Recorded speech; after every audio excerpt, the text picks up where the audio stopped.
Hello and welcome back to CryptoLiveLeak. My name is Ken and we are here at Tokenfest Boston 2018 and we have the pleasure to speak with Grant, who is the co-founder of Coinfirm, and their token is the AMLT, Anti-Money Laundering Token. How are you doing today, Grant? Good, buddy. Thanks for having me. Appreciate it. Yeah, absolutely. Thank you for coming on. And if you could just explain to us a little bit of what your company does, what the AMLT stands for. Sure. Well, Coinfirm, a lot of people know us in the space. We've been around for about 2.5, 3 years. We're generally considered as global leaders when it comes to RegTech, so regulatory technology for blockchain and crypto applications, most notably through the Coinfirm AML platform. This is a platform that automates and streamlines AML compliance for crypto and blockchain. Clients, partners around this include anyone from major cryptos like Dash, over 100 token sales and ICOs, to major banks around the world who use our platform to be able to integrate safely crypto and blockchain assets into the traditional space. When it comes to AMLT, this is a network powered by a token that is actually formally doing a public beta launch in about a week and a half. This is something we built off the original vision and a use case we've had on the platform, which is, one of the many reasons the traditional system is so ineffective and inefficient around this AML space. They're at like 1% effectiveness. We're in the 90 percentiles with what we do, but one of the many reasons they are is because they don't take into consideration the best voice and data points in the entire economy, which are market participants themselves. So, I'll go and speak at conferences around the world with this, and I'll say, okay, who here, when they run into a scam, a fraud, get ransomware, etc., and it's related to a crypto address, where do you report it? And there's crickets. Not only that, where do you report it, but how do you create something to where there's a potential effect on the other end pretty quickly? So based on use case of where our partners would provide us data, let's say an exchange had a user come on, used a fake ID during KYC. This is a real use case. The exchange reported it to us, we looked at the data, saw it was legit, we implemented it.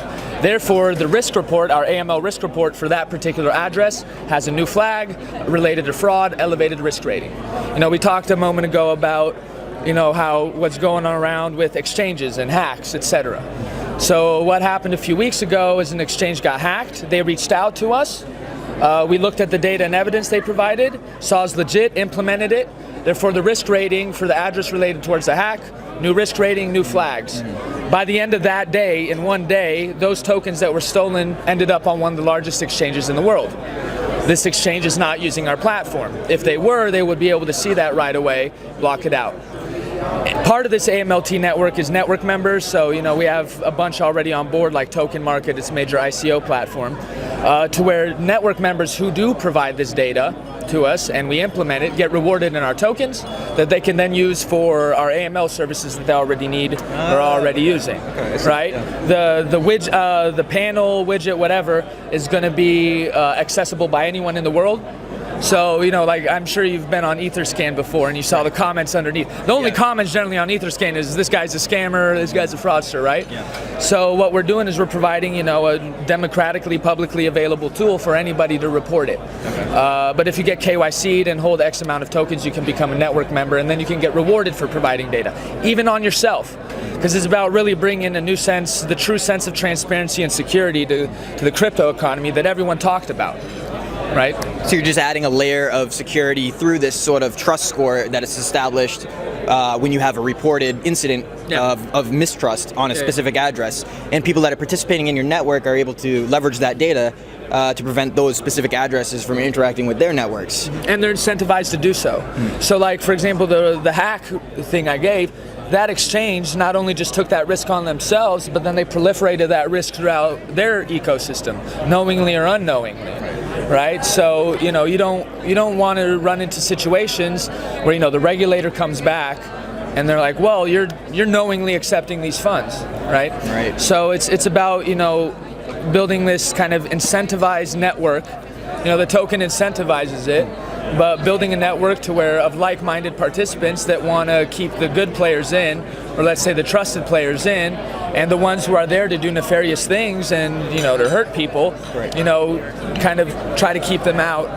And here's the thing: we're not about enforcement. We're not about telling people what decisions to make. We just provide the best data available. Right. So, question for you: now, what happens when a flagged account goes onto a decentralized exchange? Is there any way for you to stop them or There's no central authority on a decentralized Yeah. exchange, so Well, how can your system work with that? I had an interesting conversation actually yesterday around that. And I said, well, listen, if they're talking to us, they're not a decentralized exchange. So we talked about, because these exchanges aren't actually decentralized exchanges. So what we're talking about is how would something like us work in the future on a true decentralized exchange?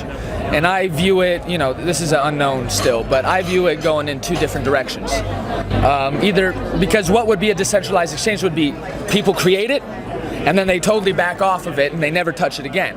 Right? So there has to be something implemented there that is not something that can be then go in and change, because that means it's not actually decentralized.